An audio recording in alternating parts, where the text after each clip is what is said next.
এলো রাস্তা। এখান থেকে এই যে জমিটা এরকম লম্বা একটা জমি, যেরকম লম্বা ওই পর্যন্ত ওই বনের গাছ দেখা যায়, কাঠ গাছগুলো ওই পর্যন্ত।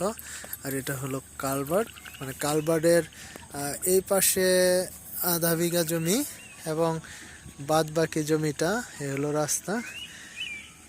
এই পাশে এই যে এখান থেকে এই যে পানি সহ এখান থেকে ওই যে ওই পর্যন্ত, এখানে হলো 5 বিঘা জমি, 176% মতো এখানে আছে। এটা যদি দেখায় আর একটু ভালো করে,